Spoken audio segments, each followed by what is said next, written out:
नमस्कारः स्वागतम। स्वागत है आपका आज की इस वीडियो में। हम अध्ययन कर रहे हैं महाकवि भर्तृहरि द्वारा रचित नीति शतकम का। इसकी श्लोक संख्या 25 तक हम पढ़ चुके हैं और आज पढ़ेंगे अगले 5 श्लोक यानी श्लोक संख्या 26 से श्लोक संख्या 30 तक। तो आइए शुरू करते हैं और देखते हैं आज का पहला श्लोक। श्लोक क्या है? प्राणाघाता निवृत्ति परधन हरणे संयमः सत्यवाक्यम काले शक्त्या प्रदानम युवति जनकथा मूक भावः परेशाम तृष्णा स्रोतो विभंगो गुरुश्च विनयः सर्वभूतानुकंपा सामान्यः सर्वशास्त्रेष्वनुपहत विधिः श्रेयसामेष पंथाः। महाकवि भर्तृहरि जी इस श्लोक में मनुष्य के कल्याण का मार्ग बताते हैं। क्या कहते हैं? अंतिम पंक्ति देखिए, सामान्यः सर्वशास्त्रेषु अनुपहत विधिः। सभी शास्त्रों में सामान्य रूप से जो उचित विधि बताई है, एषः यही श्रेयसाम पंथाः कल्याण का मार्ग है। और वो विधि क्या है, वो मार्ग क्या है? पहली पंक्ति से देखेंगे, प्राणाघातात निवृत्ति, प्राणों के आघात से निवृत्ति यानी बचना, अर्थात जीव हिंसा से दूर रहना, किसी दूसरे जीव को पीड़ा देने से बचना। परधन हरणे संयमः, दूसरे के धन को हरण करने से खुद को रोकना, संयम रखना, नियंत्रित करना। सत्य वाक्यम, सत्य युक्त वाणी का प्रयोग करना। काले शक्त्या प्रदानम, काले समय पर, शक्त्या अपनी शक्ति के अनुसार, अपने सामर्थ्य के अनुसार, प्रदानम दान देना। युवती जन कथा मूक भावः परेशान, पराई युवतियों के, स्त्रियों की चर्चा के समय पर जो है मूक भाव, मौन भाव धारण करना। तृष्णा स्रोतो विभंगो, तृष्णा के, इच्छाओं के स्रोतों को, प्रवाह को, विभंगो रोकना। गुरुश्च विनयः, और गुरुओं के प्रति जो है वो विनम्र भाव रखना, श्रद्धा भाव रखना। सर्वभूतानुकंपा, सभी जीवों के प्रति अनुकंपा अर्थात दया भाव रखना। सामान्य रूप से शास्त्रों में इस विधि को जो है उचित बताया है और यही विधि जो है मनुष्य के कल्याण का मार्ग है।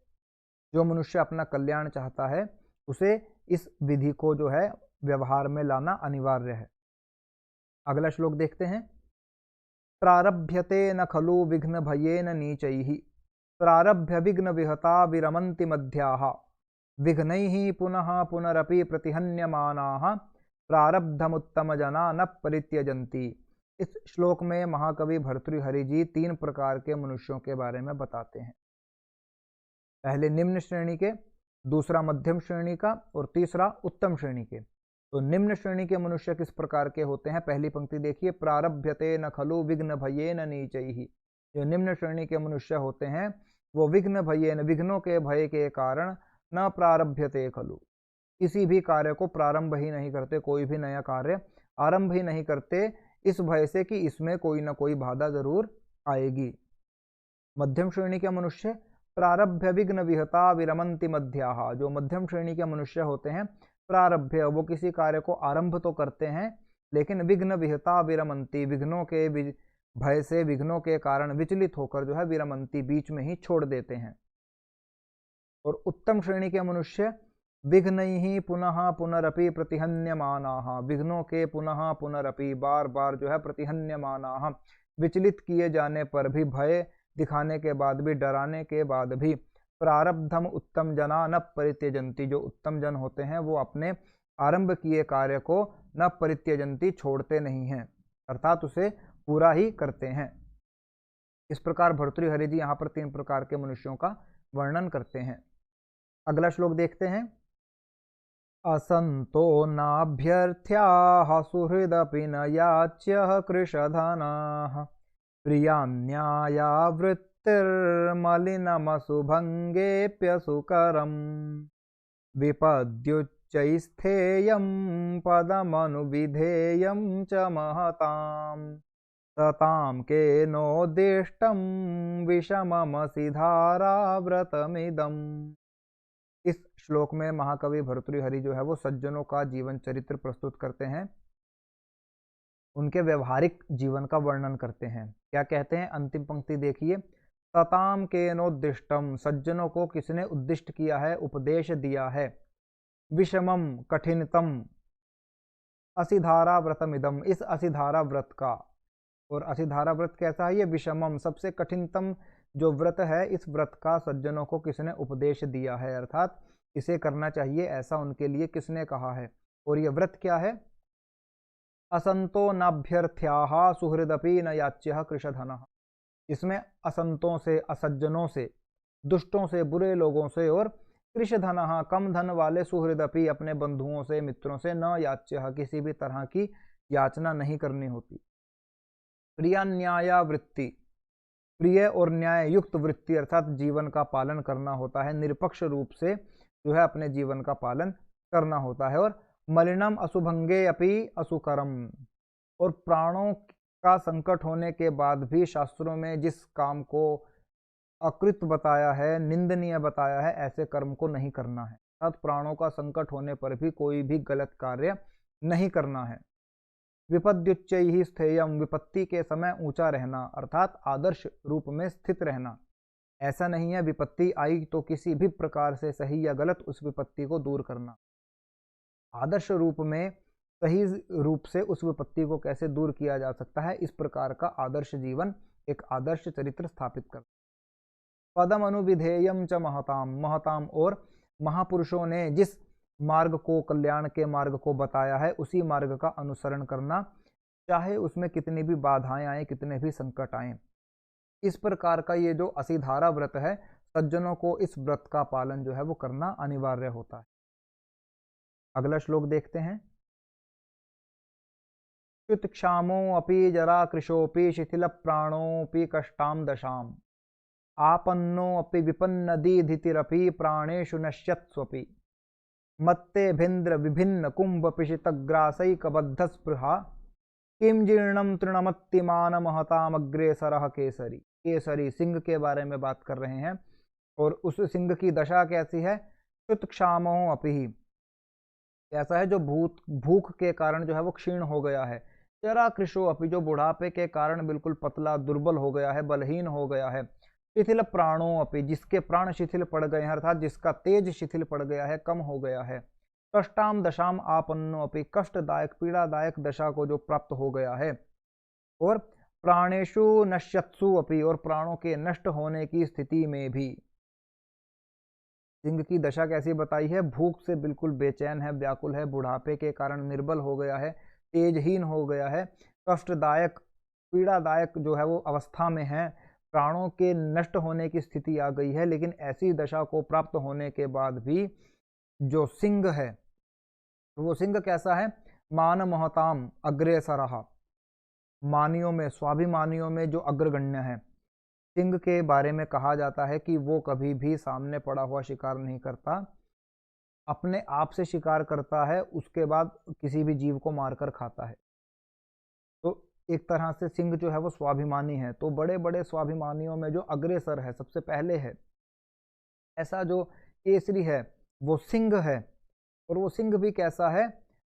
एक मदमस्त हाथी को मारकर उसके फाड़े हुए मांस को जो खाने की इच्छा रखता हो, अर्थात एक हाथी का शिकार करके उसका अपने बल का परिचय देते हुए उस हाथी के मांस को जो खाने की इच्छा रखता है, ऐसा शेर जो है वो भूख से बेचैन होने पर, बुढ़ापे में निर्बल होने पर, तेज क्षीण होने पर, पीड़ादायक स्थिति को प्राप्त होने पर भी और प्राणों के नष्ट होने की स्थिति में भी, किम जीर्णम तृणमत्ति, क्या कभी सूखी घास खाता है?